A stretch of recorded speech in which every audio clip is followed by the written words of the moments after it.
everybody, and welcome to the 21st episode of our Wonder Women podcast, the main podcast for the business magazine women.com.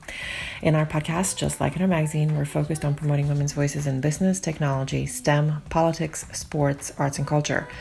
We are changing the media and what women are shown to us in the media in order to change how society sees women so that we move towards a more balanced society that allows humans to be human, that allows women to be what and how they want to be, and allows men to be what and how they want to be as well. My name is Monica Antoya. I'm the founder of the business magazine women.com and today's host. Today is a new type of conversation for us. Today we're speaking with Nicholas Haines, Kindness Ambassador, Chinese medicine doctor, and co-author of The Story of Boxes, The Good, the Bad, and the Ugly. Our first man on the podcast and our first British person as well. We've invited him to this conversation because in order for us to achieve equality, we need to change not just how women are portrayed in the media, we need to change the expectations and rules that are forcing men to be a certain way in society and forcing women to be a certain other way. This rigidity needs to go away. We need to be allowed to live in the flow. We need to destroy the boxes that we've been placed in so that all of us, male and female and non-binary people, we could live the way we individually want to live without external limitations. Today, Nick and I will be talking all about the rules that put us in certain boxes and how those boxes affect us as individuals and as a society, and how to create a new world together from scratch. It's a lovely conversation with a big British accent, so we hope you enjoy. If you want to help the world, start by helping us. Head on over to ifundwomen.com and find the Business Magazine for Women's project and support us in our commitment to bringing you amazing stories about the Wonder Women of every industry and help us provide this and the next generation with women role models that will impact every aspect of our lives. Thank you for your generous support. Now let's get you to our conversation with Nick Haines. Our Wonder Woman of today is a man. Brace yourself. The reason why he's here is because without man, in our business and personal lives, we will not achieve the equality that we keep talking about trying to achieve, and that needs to change. So we need to involve men at every level of decision, not necessarily on our personal decisions. We're trying to get them away from that, but on every other aspect of our lives. I think that's a very important aspect of having men be participants, active participants in the change that we're trying to create into the world.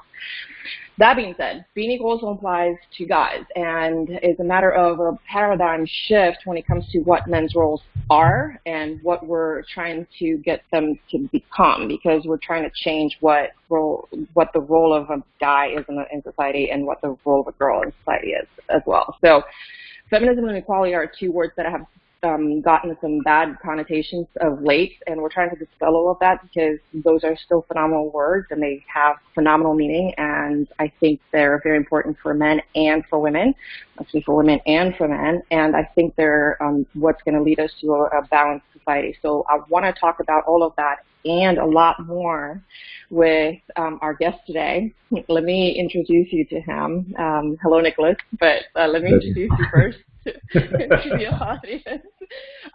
This is Nicholas Haines of the Five Institute. He's the creator of the Vitality Test, and he's also a kindness ambassador. He's also a co-writer of The Story of Boxes, The Good, the Bad, and the Ugly. And I'm going to shut up and just let him talk about all of this stuff, but I'm going to introduce you first to him and let him take it up from here. Hello, Nick, and welcome to the podcast. Oh, thank you. Thank you so much for having me, Monica. Really thrilled. Really thrilled. I've been looking forward to this one. Me too, honestly. Like I said, you're our first guy on the podcast, first man on the podcast. Thank you so much for having the courage to step up and talk with us, because it could be sometimes intimidating. It's just, girls talk, and it's, but we need the guys. We need the guys in the conversation, and we really, really need to have a conversation from both sides. We need to hear what you guys are going through with all these changes in society, and we need to find a way to make it better for all of us. So before we get to all of that, who is Nick Haines and why are you on our podcast? Give us a little bit of a background on why you're the perfect person to talk to about all of the stuff that we just described a little bit. Well, I'm not sure about the perfect person, but I'm here, which is the main thing. Here and committed. I'm here and committed to this conversation. Yeah, totally committed to this conversation. So my background is actually kind of Chinese medicine. I did that for 30 years, and it was very much exploring human health, well-being, looking at what makes us as we are as human beings, how we turn up. And one of my big loves is, within Chinese medicine philosophy, is the 5 elements or the 5 energies. And it's a really interesting way for us to understand who we are and how we show up in the ways that we are. And the thing that I adore about it is that it's gender neutral. So it's not like some parts of Chinese philosophy, which is yin and yang, and they say, okay, this is black, this is white, this is male, this is female, this is in, out, this is... The 5 elements or the 5 energies were about how we can have a pattern of who we are and how we can, how it can show up in many different forms and ways. So I really entered, I've been within the kind of gender equity kind of conversation for quite some time, and my big thing is that if we start going very polarity based and say this is male and this is female, this is a male quality, this is a female quality, this is that, then it kind of creates these boxes, which boxes are great.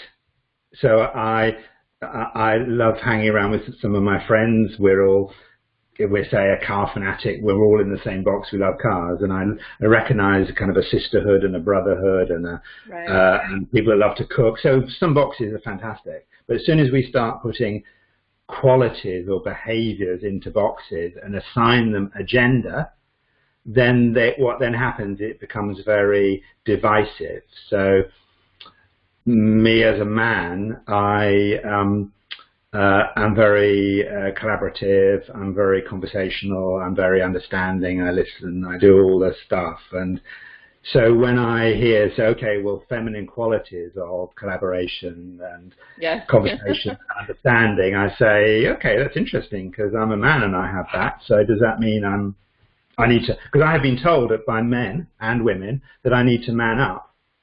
Oh, wow. Okay. To do that, I say, look, Tanya, you've got to be in business. I was told you will never be successful in business because you've got to man up and take some real. And I think, well, okay, that's interesting. And at the same time, working with a lot of women who have an energy that is very direct and dynamic and forceful and push forward and take no prisoners. And they're saying, like, hey, you've got to stop trying to be a man and just be a woman, because... So what's a woman? Well, I'm accused of being a man up. She's accused of being too butch. So how's that working out for either of us? So it's a nonsense. So really? my big thing is, let's just stop doing these boxes of this is female, this is male, and let's just have a conversation about who we are as human beings. And if you are collaborative, and I have a lot of, in the 5 energies, I have a lot of earth energy, and that's about grounding, collaboration. I cook, I nurture, I listen, I do that stuff. Someone else might have a lot of wood energy, and that's about like an acorn. It will push through concrete to be an oak tree. So I really kind of say, let's get away from boxes. Let's get into conversations about who we are, and the energies are a great way to do that because they're fascinating. That's who I am. That's where I come from. There's so much there into that person. Like, seriously, there's so much there that I want to explore. I love the energies that you were talking about, because I'm fascinated with Chinese horoscopes and the elements, and I'm fire, and it's, you know, strong fire, and I see it, like it's who I am, like, you know, period. But my point is that that's not all there is about me. You know what I mean? So that's not all there is about you. Probably you're not the whole earth, you know? So we're a blend of all of the 5 elements, and includes air, includes, you know, a wood, like you said, there's earth, there's so many different characteristics of that. But besides that, besides the attributes of the 5 elements, we're a blend, yes, but we're also, we're not just that. We're not just this. We're we grow and we mesh into other things. So for us to say like you mentioned, you're a guy, so you're not allowed to have like the attributes of femininity, right? Like you're not supposed to be collaborative, and that's ridiculous. It really, really is, and it's damaging what we're trying to achieve right now. So, in society, specifically what I'm talking about is the equality part. Well, if we're not allowing guys to be more collaborative and more understanding and more communicative, well, how the hell are we going to have a proper conversation, right? So, and if we're not allowing women to step up and lead their own lives and lead their own businesses and lead their institutions, how the hell are we going to be equal to men from that point of view? So, massively important what you're doing right now. How are you accomplishing any of this? So, you want to go back a little bit further down to let's try this vitality test. What is that all about? Okay, so the vitality test is basically, I had, as a practitioner, I had a 2-year waiting list to see me to do this sort of stuff. So that's nice. Great. Oh yeah, great for my ego. In terms of society's change, absolutely useless. So I had to kind of do something to try and address. So I created the vitality test, which is completely free to anybody that wants to take it, and we have thousands of people take it in schools and across businesses and right across the world. And what it basically does is it assesses your energy type, this pattern of energies that you are, and then gives you some supporting material to kind of understand, okay, I have these sorts of energies, this is kind of how they're going to show up. They're a blend, they're a mixture. This might be how they show up in my work, this might be how they show up in my home. And every energy gives us a big question that we have in life. And the big question is often our gift, but also what our biggest challenge is. So the vitality test is basically a free personality profiling tool that allows you to understand yourself in a gender-neutral way, that allows you to be your best and also deal with some of the challenges when you're not quite being your best. And then we also use it for if you construct your business in a way that suits your energy type, then you tend to get the better side of you showing up, and you're less tired, etc., etc. So we use it with business, we use it in schools, education, politics, government, you name it. It's fantastic, and I'm trying to figure out if you know how many women have taken the test versus how many men have taken the test, and if you're seeing. Yeah, currently we're running about 60-40. We had. Yeah, it's a good number. It's an interesting one. We had a lot of men very early adopters, and women came out much stronger as a second wave. We do a lot of work within healthcare, and that's a slightly gendered profession. So we saw a sudden shift in a shift there. Yeah, so it moves around a point depending where we are. Is it difficult for? I mean, I'm a woman, obviously, and I have male friends, but is it more difficult for a guy to look at himself, to put a mirror in front of himself and just examine? No, I don't think so, because the way I designed it, it's designed in a way that is not asking you questions that you would find defensive or make up. So it has a conversation about etiquette at the dentist running late. You've got 3 options. You've got 5 different options. Would you? Blah, blah, blah, blah. Or you're about to go on holiday with a partner, your car breaks down. Would you do so? So it's scenarios that we kind of explore. For someone. So we use one. You're away at a work event. Do you ring up your partner and say, "I really miss you"? Would you like to have your partner there with you? That kind of tells us something. If you're not there, it's kind of lots of scenarios that allow us to go beyond what's intellectual and just start looking. Okay, well, actually, what happens is I do this. Got it. So what are you seeing as coming out of it? What are the effects? Are people becoming more, do you track them after they take the test? Do they give you insights after they've taken their test and they're coming up with massive realizations? And do you see that at the end? Yeah, the most common feedback we get is, oh, thank goodness I'm normal. I'm normal for me. That's a big one. Okay, I get I'm normal.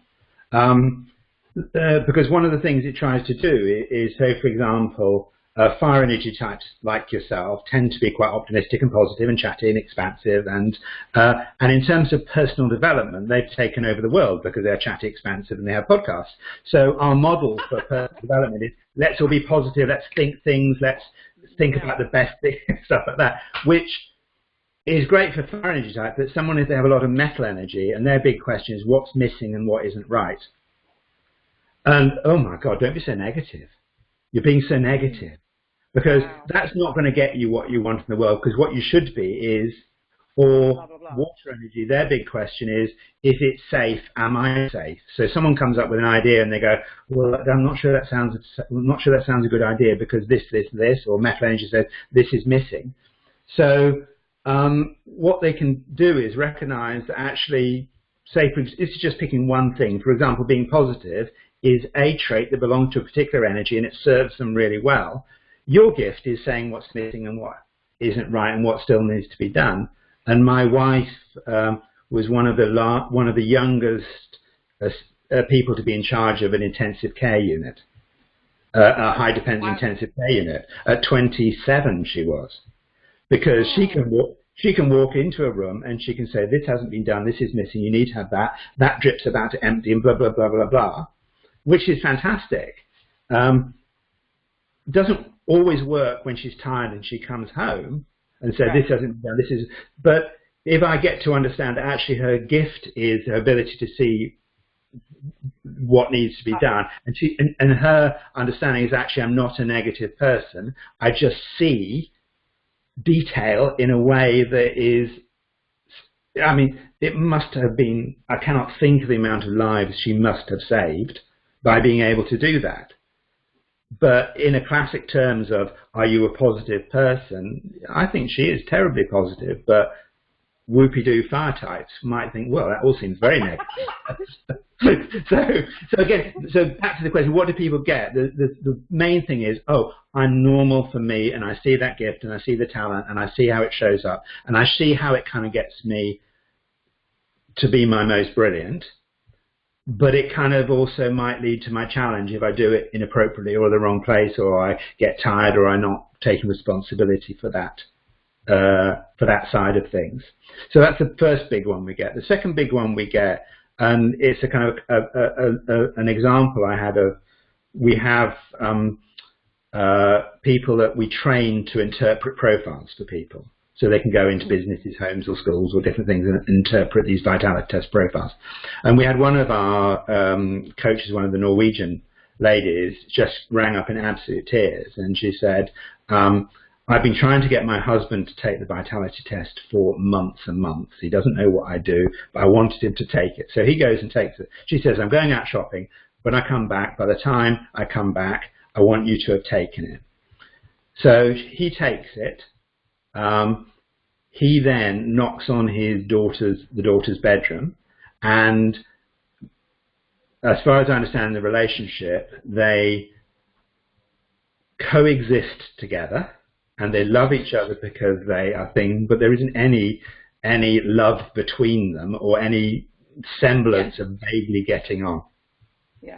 So this coach rings up and says, my husband just taken the vitality test, he's knocked on my daughter's door, got her to take it, and he's in absolute tears, having had the most profound 2-hour conversation with his daughter, looking at these two profiles, and her saying, okay, so that's why you do that. Yeah, okay, I get it. And so that's why you do that. Okay, I get it. And it was just that. So what it did was, the second thing it does is it opens up a conversation that's non-judgmental and open. By the way. Yeah, Yeah, and it repairs. So it does it with marriages and work relationships and kids.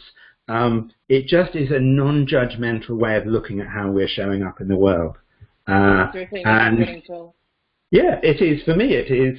I'm nearly crying, but for me, it is a very profound tool to allow people to be themselves, to know that they're normal, and to accept and understand other people in the way that they are. And that's why it's free. We could commercialize it. We get thousands. This is financially, it would be a really good thing to charge for it.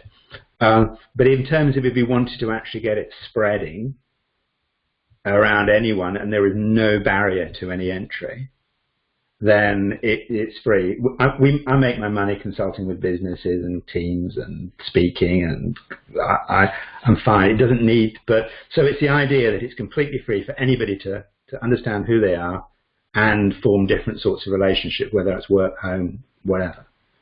It's a beautiful platform, and yeah, add a Patreon button or something, or a donation button. Something. Hey, good idea. It's valuable.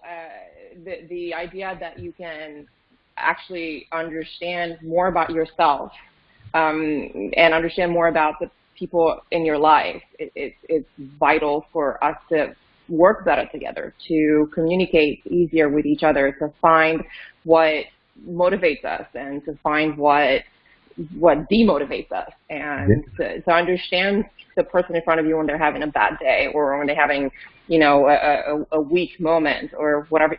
I'm using quotation marks. You can't see those in the audio podcast.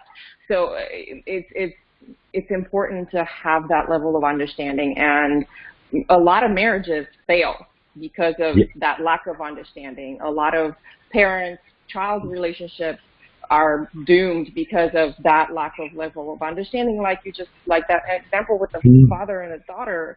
It's vital that we improve communication on this planet, because yes, it's a female, quote unquote female characteristic, but it really isn't. It's a human characteristic. Without it, we wouldn't be here. We wouldn't have gotten to, you know, the level that we are. Everything that we have around you, everything that you see around you, it's been built because of communication. There's not one thing in there, well, maybe some sculpture or something that's made by one person, but everything else it's been collaboration. Everything else has been about working with the other people and having communication. So what you're doing with this test is absolutely phenomenal, and obviously we'll have it on our site and with the podcast and everything else. But what motivated you to have this test?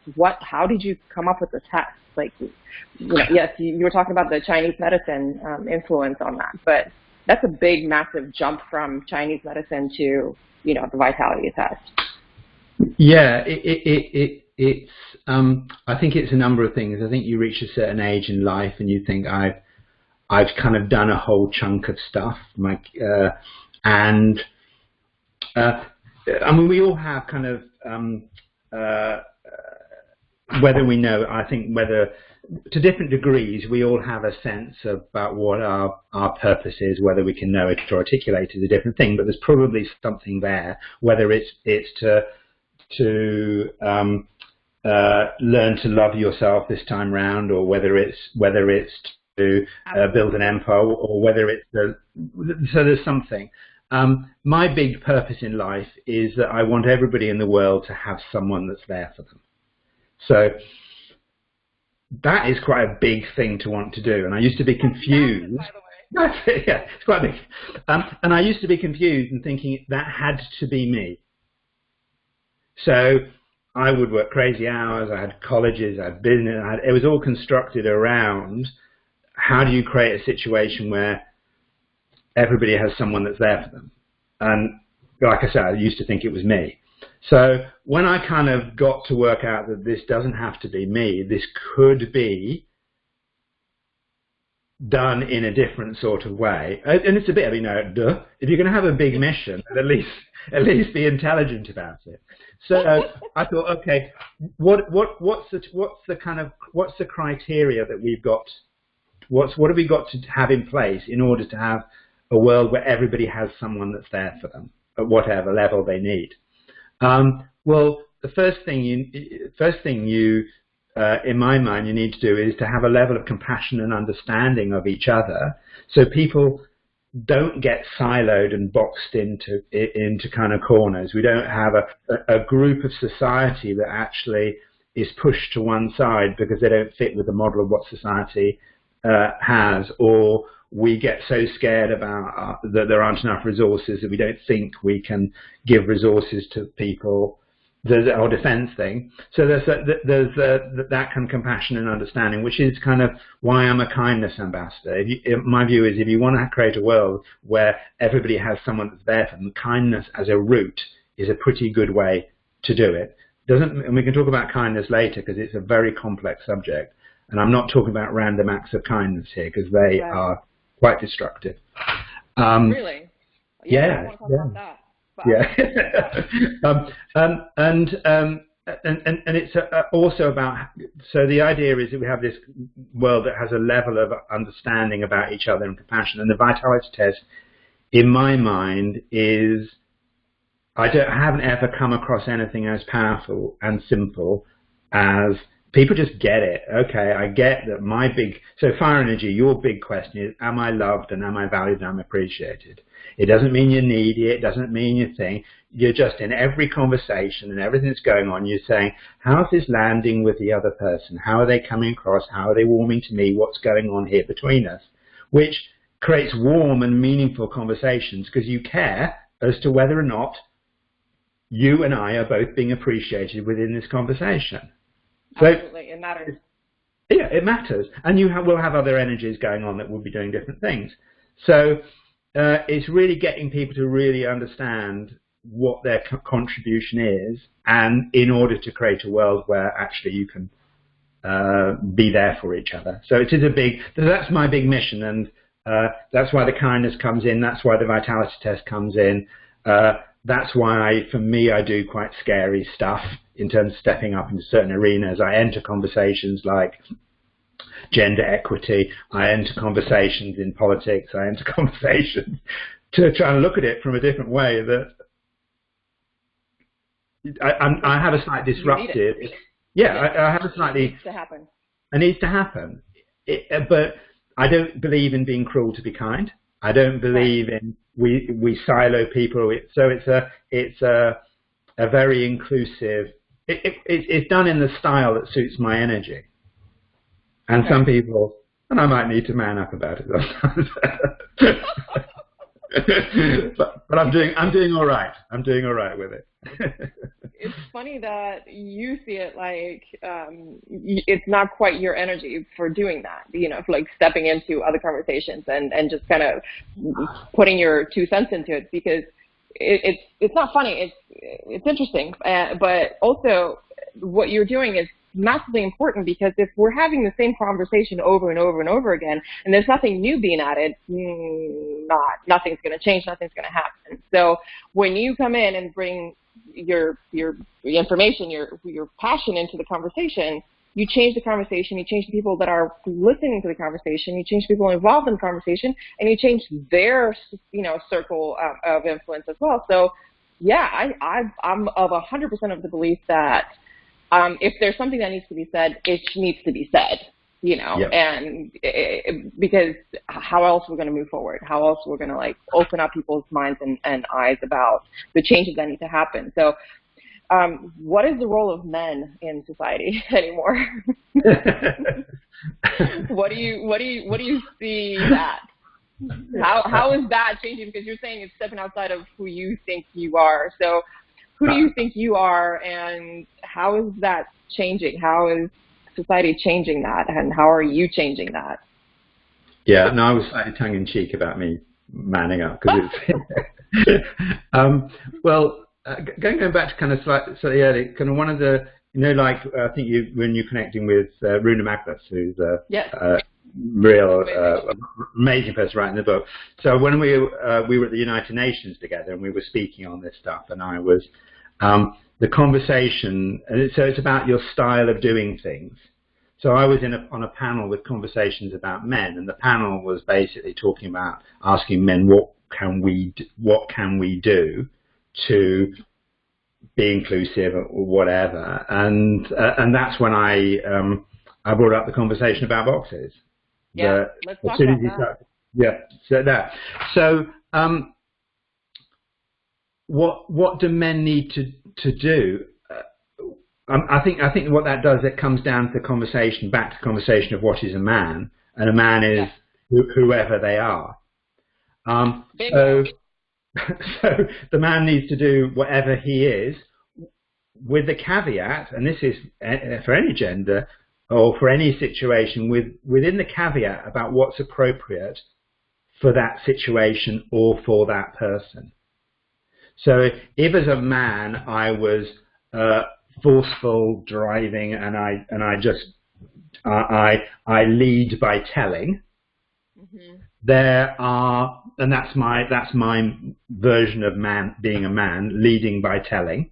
That the context of some conversation that may not be appropriate to do. So I would think a man would, in that situation, would need to adopt a style that involves listening, which means overriding his natural nature. But if he doesn't know his natural nature, then when he's stressed, you'll think, well, I'm going to have to tell you here. And it's the same with a woman whose natural tendency, whose energy might say, I'm going to collaborate, and I'm going to fix, and I'm going to try and bring things together. There might be certain contexts when she would say, actually, within the context of this situation, actually, it's not fixable unless this person leads the conversation so we can get down to talking about what matters. And so she would have to override her collaboration style of that energy, not because of gender, because I could have said it the other way around. She would have to leave that collaboration style aside because the context would require her to say what she thinks. Yeah. So it's a matter of us being who we are based on who we are, and that is, it doesn't matter gender, and then having the context, and then having the sensitivity to know the appropriateness of being the full version of us, or a milder version of us, or a different version of us, depending upon what that scenario requires for the greater good of everybody that's there, including the person that's having to adapt their behavior. So I used to do a lot of work with both men and women who were angry, and they were angry, and it was doing a couple of things, looking at what they were stuck with that was making them angry, and the appropriateness of anger to show in a certain situation, and etc. So it's adjusting whatever it is that you need to do based on a deeper understanding of yourself and the context in which you live in. Yeah, that makes sense. That you're part of the 5 elements that sometimes one element will be more predominant than the others. So I think that from that point of view, from the 5 elements point of view, if you need to turn your fire on, you need to turn your fire on.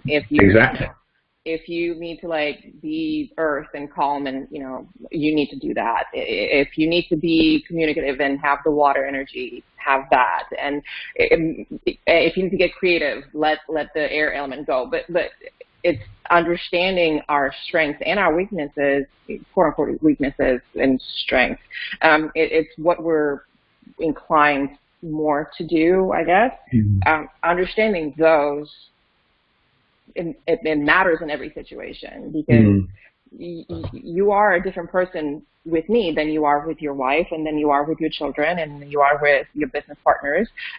We're different people based on who we're communicating with, for the most part.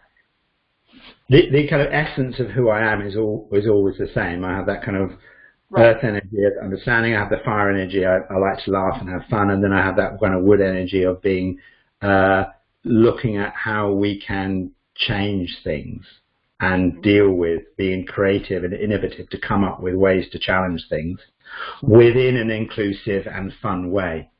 So one of the ways that you're looking at the kind of trying to enter this conversation about kind of gender is how could we make this gender equity irresistibly attractive to both genders? Right. How do we do that? How is that? What are the steps? Yeah.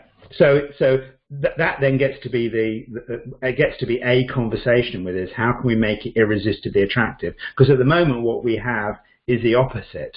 We've got defence. We've got what would be required for it being irresistibly attractive? And one thing is actually we need to take the ownership of certain traits and the emotion out from certain things. We need to just drop that to create a neutral, no blame conversation. So that would be one of the things I would think we need to do to make it irresistibly attractive. And I also think and this is one of the things I was sharing at the United Nations, and I feel really very kind of strongly about this. I'm obviously a man, and I don't know what it's like to be a woman. I don't know the sisterhood. I don't know I don't know the things. But what I do know is I'm not 100% sure, considering what men have done to women, I could be as open as women are to having a conversation with men. So I think that's a really interesting one for us men to acknowledge that, hey guys, they're having a conversation with us considering what's happened. And it's same with the United Nations. We had absolutely astounding man, Hort Newsom from Black Lives Matter in New York. And he was telling us some things that had happened to his community. Yeah. And yet he was still willing to have an open and frank conversation with what was a percentage, 20-50% of white men in the room, and he was still willing to have that conversation. And it's the same with women that are, so let's get real, guys. These women are actually still talking to us. And I'm not sure, as a woman, I would still be able to do that. So we might see some angry people there, and that does not give us a right to be angry back. We just accept that, you know what, some stuff has gone on. And it doesn't matter whether we're talking about the horrific stuff that's happening based around gender or race or any of those sorts of things. It's the same basic conversation. Both a certain group of people are still willing to have a conversation, and so the first thing I think we need to do in that making it irresistibly attractive is to acknowledge that they're having a conversation, guys. Kind of important. And that's kind of important. So, which is kind of why I like to come on these things, because it's like, it's an honor to, I'm not an angry person. But Thank you for being here for a lot of reasons. I don't know if you're familiar with this, but there's some coaches in Silicon Valley that are talking and instructing basically their male VCs, venture capital investors, not to meet with female entrepreneurs, because that could lead to, to harassment, and that can lead. So basically now VCs in Silicon Valley, some will not meet with a woman founder. Right. Because of the Me Too movement, and because of they're worried more about their reputation than about fixing the situation or overcoming it.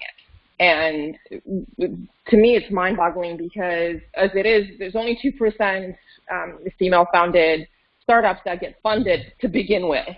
Yeah. Right. And so 2% it's 2%. I mean, if you don't know what 2% is,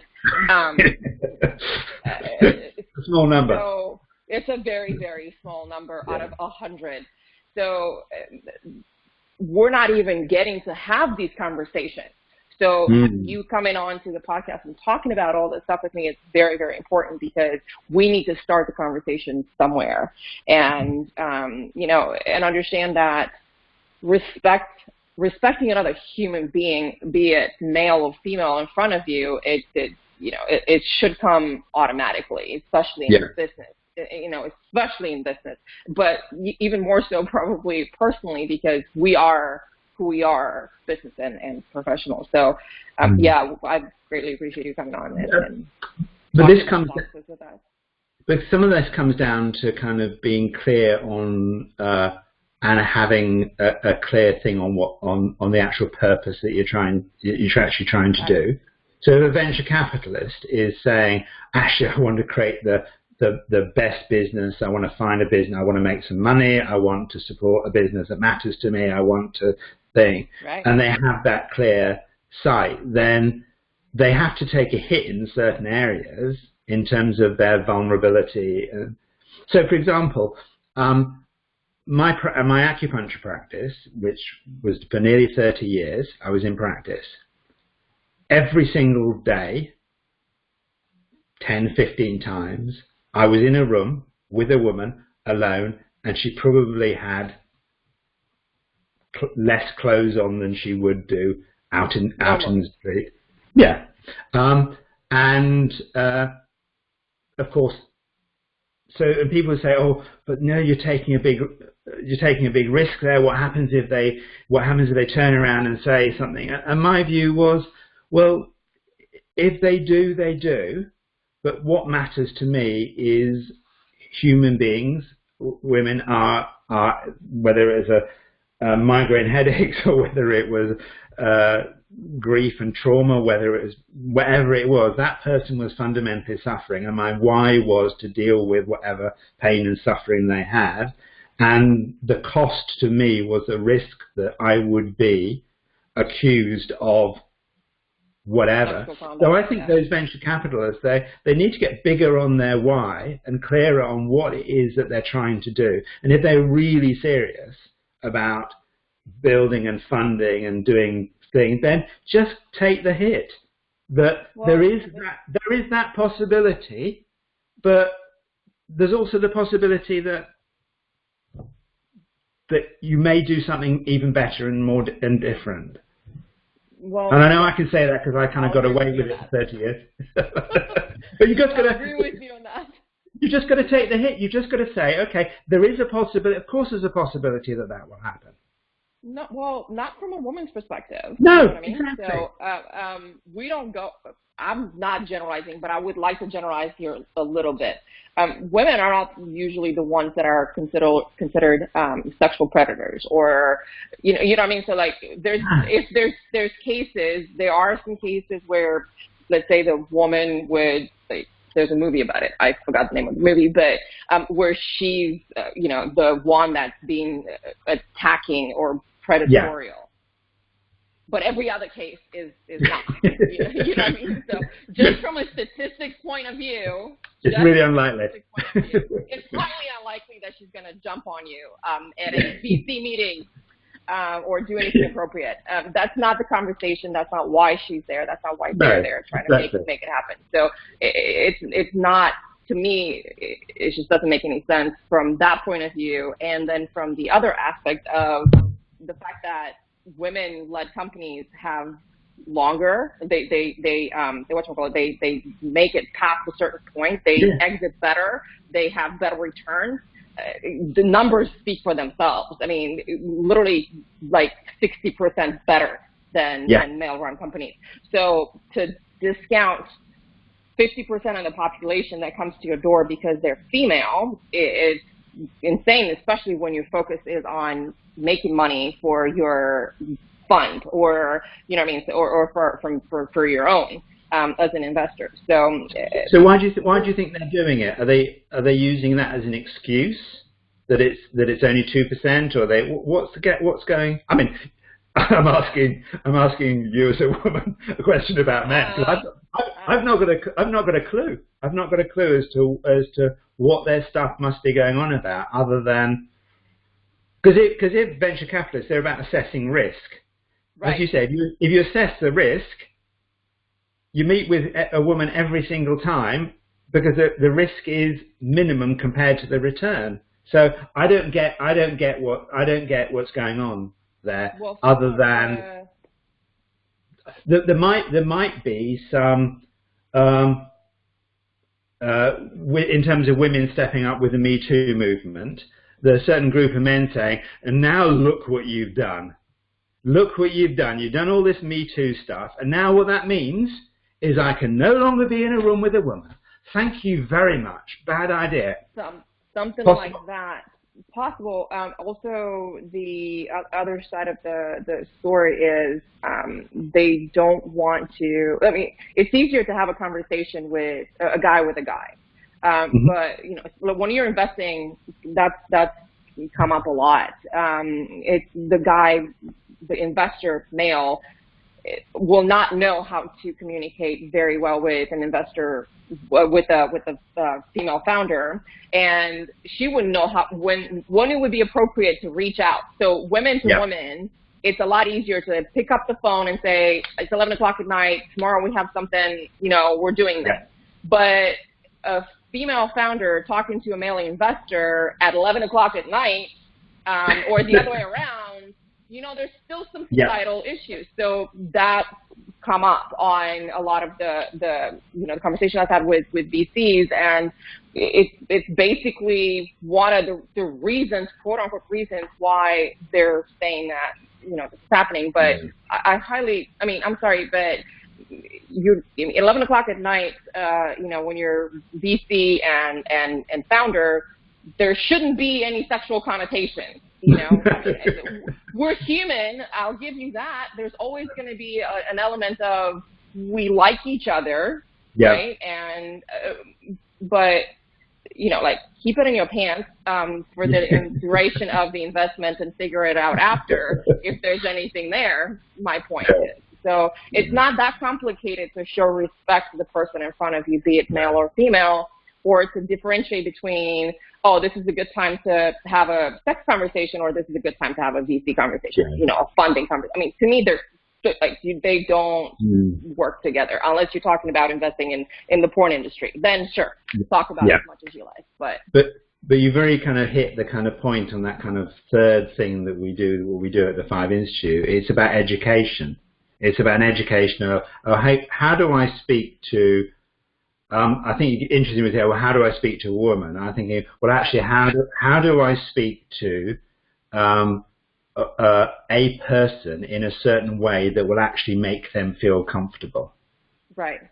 And I think there's a whole lot of education that needs to be done. And I think there's a kind of I mean, I don't know in the kind of US, but certainly in the kind of UK, there's a whole lot of education with young men in terms of communication and recognizing, in terms of how to have conversations with themselves, with each other, and with women, etc. So I think we need to be looking at having some really good role models of men and women that say, okay, this is kind of how, because we're having a conversation together as two people, not particularly as a man and a woman. We're having a conversation as two people, and that's because we kind of learned at some point how to have conversation with other human beings. And, isn't that like mind blowing? Yeah, but in all seriousness, there's a big issue in terms of the ability to have conversations. I remember about to hire someone, and we were looking at telephone skills, and he said he'd never ever spoken to anybody on the telephone.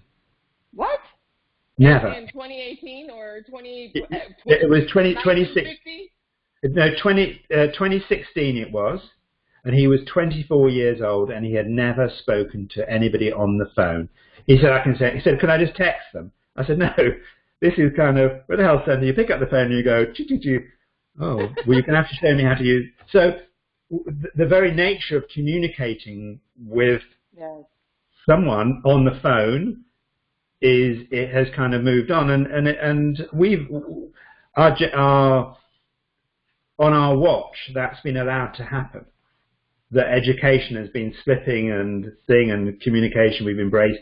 So our generation, or I'm slightly older than you, but struggling to embrace technology. But there's also a reverse thing of saying, okay, well, let's still make sure we keep some of the other skills that are non-technology based really hot, because they're going to be the ones that will serve you within relationships, within business, within whatever. So I think we've let a lot of this slip on our watch for kids, because we thought social media was social media. It is, and the generation that's been raised with social media and with that kind of interaction with technology, interaction through technology, I don't want to say they're socially inept, because they're not at all. No. Very sophisticated. Exactly, but they come off as socially inept because of the lack of literally knowing how to use a phone. So 2 questions. They're not related, but one of them, because you brought something, you triggered something. How do we talk to men? How do we improve relationships that work with men? So that's one. Specifically, how do we encourage men to be fully themselves and stop thinking that they belong into the quote-unquote male box, you know, the male role? How do we let them just be themselves so they can let women get out of their female box? One. Hold on, I'm not done, because if I don't do it now, I'll forget. and then you want to make me remember. Thank you. And the second question is about, like you just talked about, the relationships that we're having, the communication that we're having right now in our current day and age with the technology. So the introduction of technology into dating, into business communication, well, that's the most important thing. So the introduction of technology into that, do you think it's helped showcase more of who we are? Or do you think that's a lot? Well, I mean, personal thing. I think introverts are much better with texting and with communication, digital communication, because it's easier. But extroverts prefer the face-to-face because they get validation and all that stuff. So how is that changing? How is that changing the dynamics of communication? How do you think it's changed the digital communication is changing the dynamics of communication? And one third question, because it's coming up, relationships. Relationships and having, marriages that have started with people just meeting online. You know what I mean? So they didn't meet face to face. There was never a meet cute, how we have in the movies. There was never anything like that. It was just, we found you online and something sparked the other person's interest. And how are we there? Okay, your choice on which one to start with. Okay, I'll do the how do we engage the men in the conversation so a man can be a man and a woman can be a man. And I think that comes down to if either gender starts assigning qualities to a particular gender, then we're in trouble. So we talk about, and we've been doing that. We've been talking about feminine leadership and masculine leadership.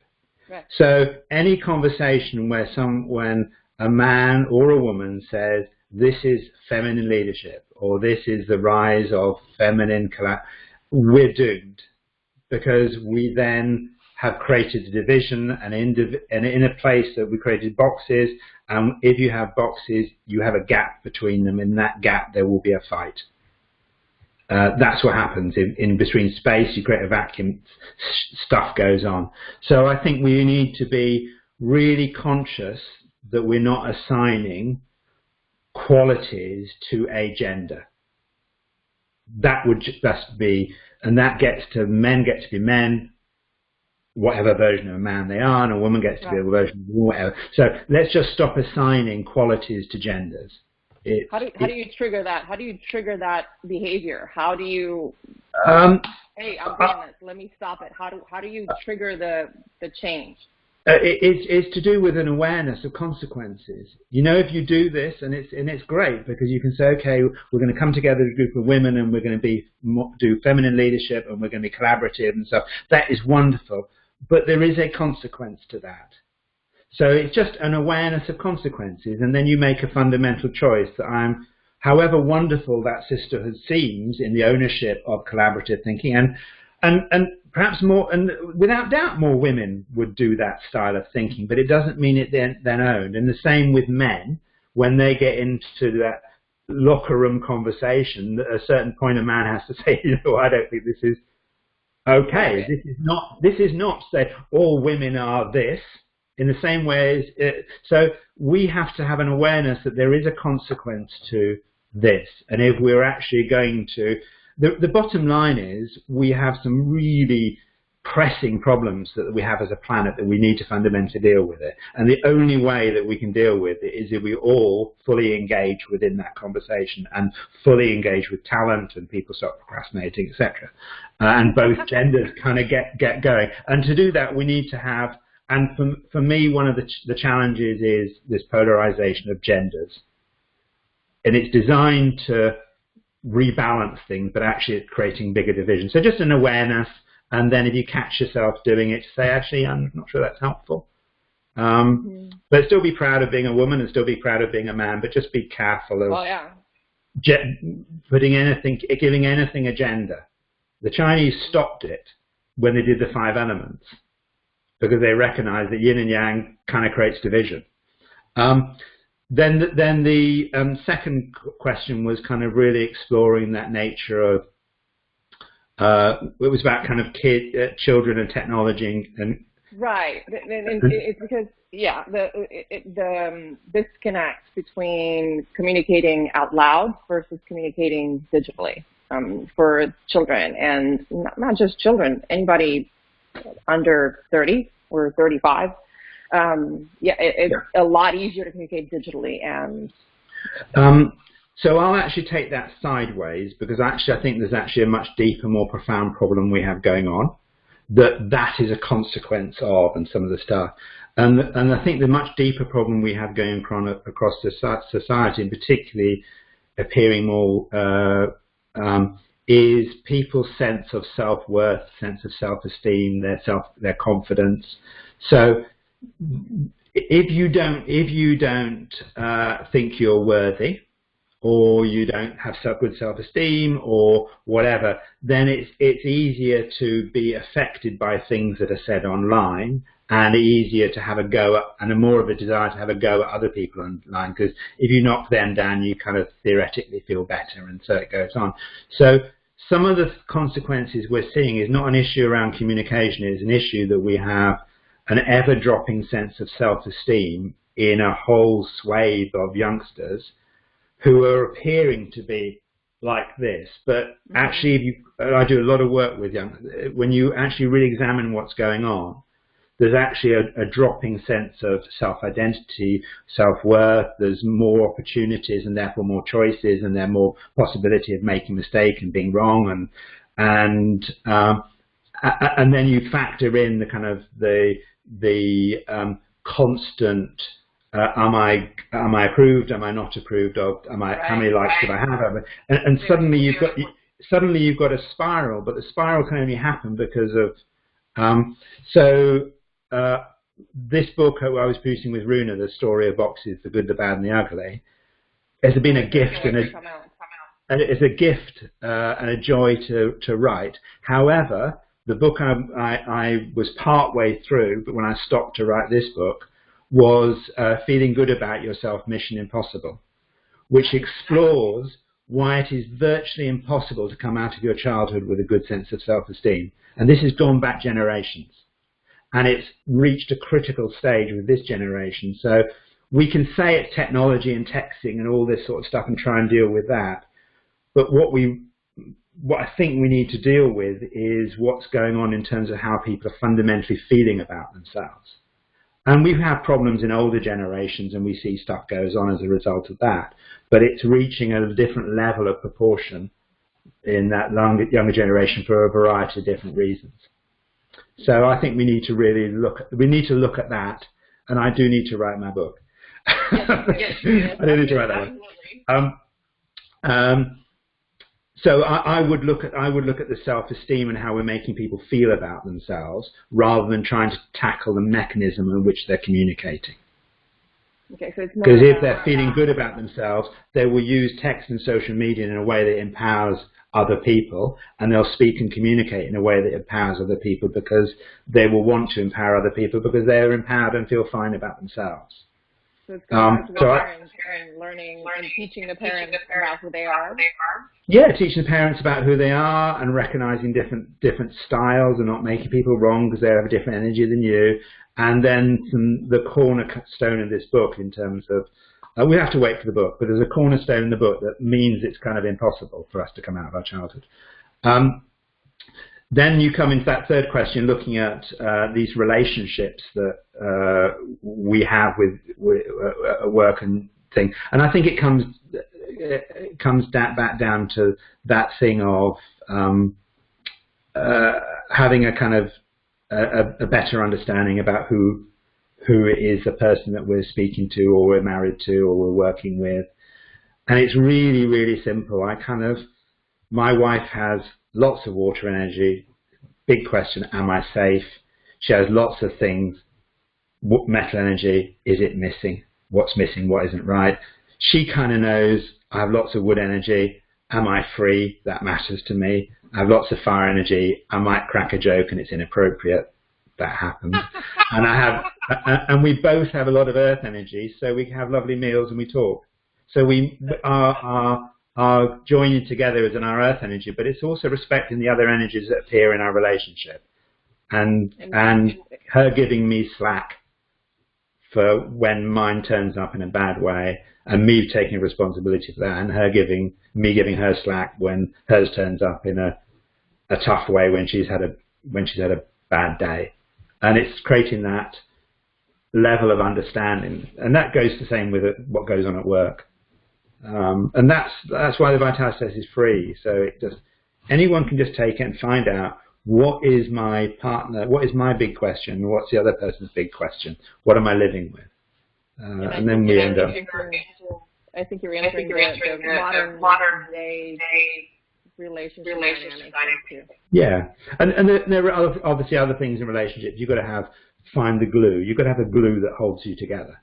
Absolutely. And that was not because you agreed to live together or you agreed to get married. What is the glue? And the glue is not your kids. What is the glue that holds you together? And people forget about the glue. Or they have glue that's unhealthy and they're staying together when they should split up. And then you obviously need to have some glitter in the relationship that's kind of sparkly. And sometimes people have lots of glitter and no glue. Because nothing holds them together, so I think I'm just going to buy you a car. Because there's nothing else that's holding us together, or whatever. And then I think in relationships, if you can find that kind of little place of magic, where stuff kind of happens in a magical way that you do for each other, and that goes for whether it's work or intimate relationships with your kids. What's the glue that holds us together? What's the glitter that we can do, that we can sell, and what's the magic that happens very occasionally that is something very special? I think the businesses kind of have that down when it comes to their mission statements, because they kind of want to bring people in that kind of believe and want to be a part of that. So that's kind of the mission statement. But I think it's kind of important and vital in many ways to have that mission statement in a relationship as well. Like, what binds you together? How are you doing this together? And what's the motivation for you to stay in there?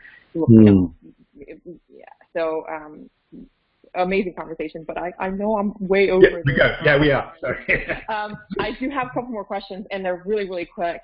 I need a favorite book from you. What is a book that inspired you, something that it made a really big impact on you, and another book or maybe the same book that you would recommend to everybody else besides the two books that one of them is coming out 11/11. So the one with Runa, The Secret, coming out 11/11, and the next one, which I'm hoping you're going to finish soon, so we can see that one too. March the 20th. That's out March the 21st. Awesome. All right. So. I love In Search of Meaning, Viktor Frankl. That for me, that's a stunning book that looks at how you rise above to your highest version of yourself within. Obviously, with him, it was the Holocaust and concentration camps, but it's how do you rise above to be the highest version of yourself. I think that's a very pivotal book for us as a world at the moment where we are needing to rise above where we are to a higher version of ourselves in order to create a world that is fundamentally inclusive and equitable and kind and compassionate and survives. So I think that's the only book I'll recommend. Get that one. That's awesome. It's a great book, by the way. And the last question, unless you want to talk about kindness. The last question is, if you have a billboard, what would you put on the billboard, and where would you put the billboard? What message would you put on the billboard, and where in the world would you put it? Oh, God. Oh, I have no idea. What would I put on the...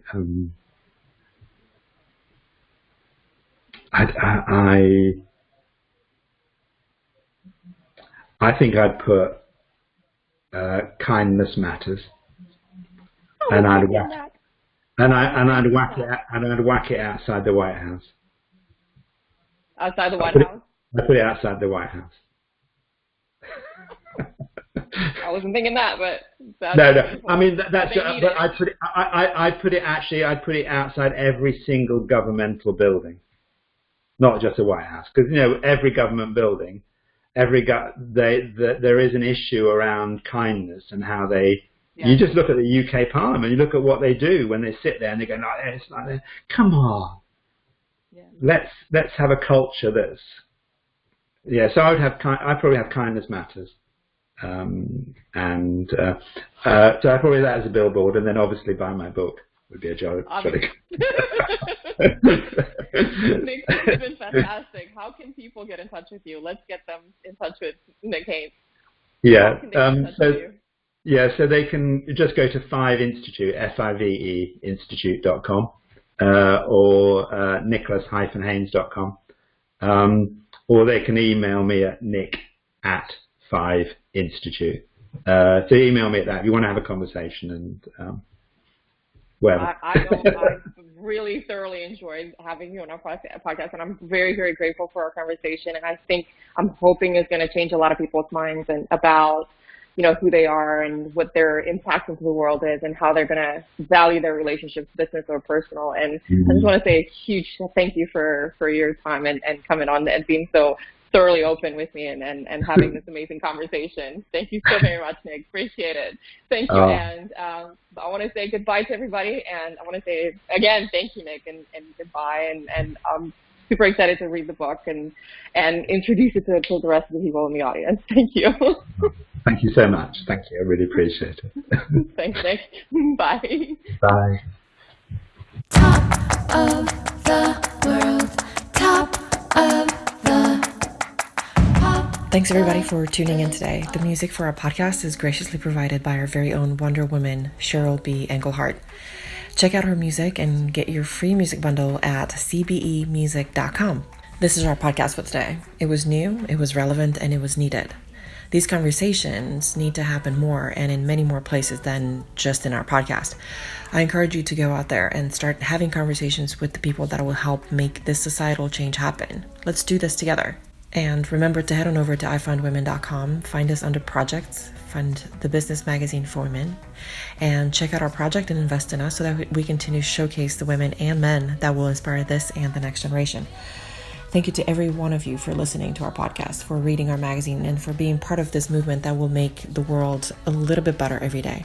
See you all next time, and remember, we're the business magazine for women, and we're changing the world for this and the next generation. Bye for now.